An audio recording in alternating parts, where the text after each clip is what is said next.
Well, I stopped this a gazillion times. I'm sorry for doing that.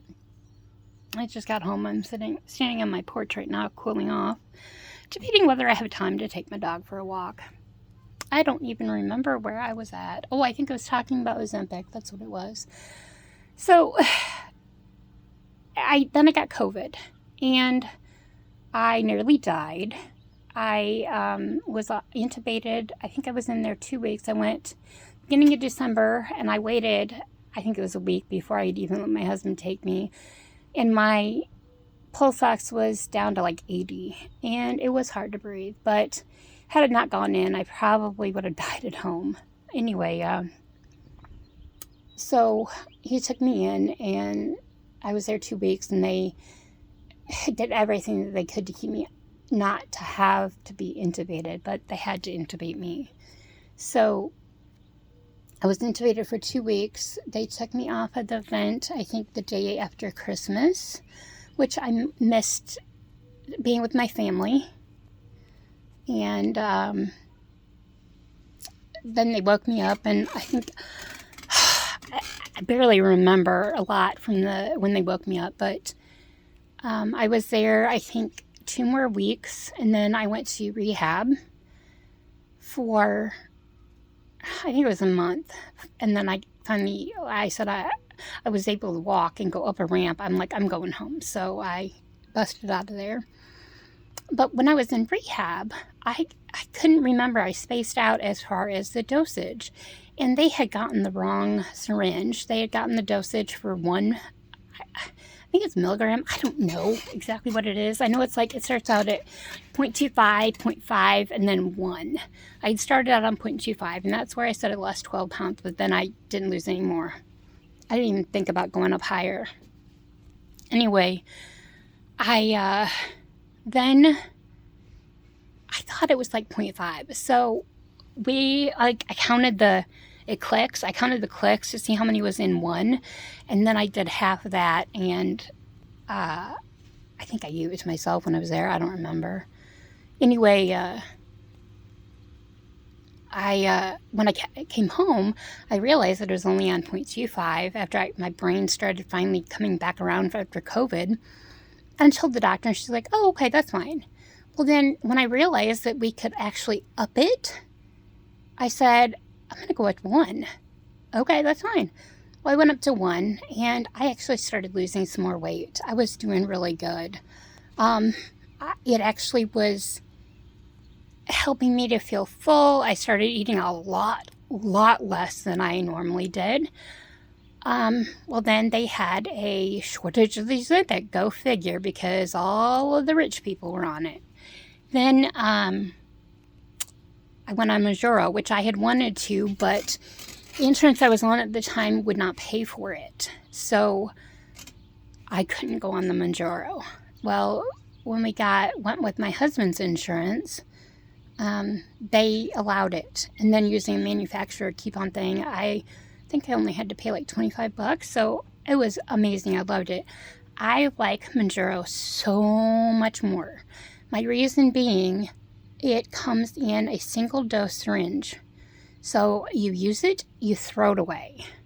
And like the Ozempic, I had to work myself up to the full dose, which I think it's like 14 or 15. I can't remember. Anyway, sorry, I gotta get a drink. Hang on. Okay. Sorry. So on the higher dose, that's when I started losing weight. I was losing like 5 pounds a week. No, excuse me, I'm so sorry. 5 pounds a month, which is an incredible amount. I mean, it's not like everybody that is complaining saying it's like a huge drop in weight and at a fast pace. I don't think that is, because honestly, my pain doctor that I go to, because my lupus is in remission, thank God, but I have another form of arthritis and osteoarthritis. I could go on. I'm not going to go on about that today. Well, that'll be another day. But I went to them, and that was when I had said something about gaining weight. And she's like, well, lose weight. Just lose weight. like, okay, that's easier said than done. She's like, 5 pounds a month. Okay, so when she said that, I'm thinking obviously that then it can't be unreasonable to do that. And when I was losing 5 pounds a month, I was like, okay, this is great. Well, then it kind of leveled off and I was in a standstill. I did, however, get down to 300 pounds. That was my first goal. My first goal was to get under 300 pounds, or at 300 pounds, then under.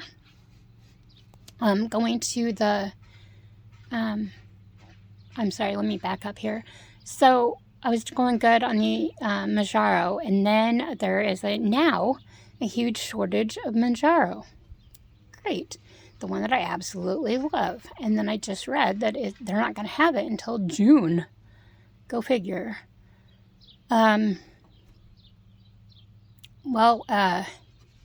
So you have to stay on something. When you start it, you have to stay on it. Unless you're like, I don't want to name any names, but some of these rich and famous people that have taken it in their skin and bones, I mean, they need to go off of it and start eating. I mean, plain and simple. I mean, because when I was on Mounjaro, there were times that I just didn't feel like eating, so I didn't eat, which is okay. I did force myself to eat some things like crackers, or I mean, not so much crackers, but like meat and fruits, vegetables, stuff like that.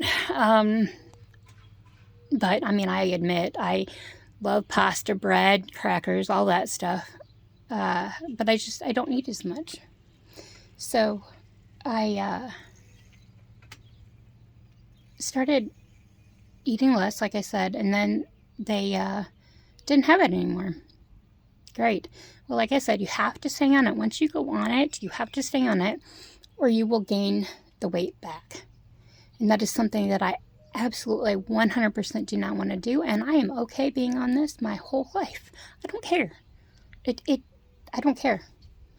Unless I'm like in a wheelchair, can't care for myself, and can't really tell anybody what I want to do, then I'm staying on it.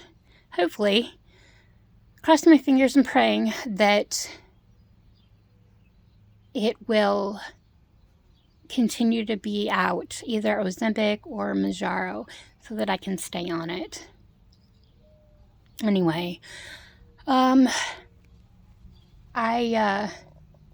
think I'm going to stop there today, and I will continue tomorrow, hopefully. If not, the next day I walk.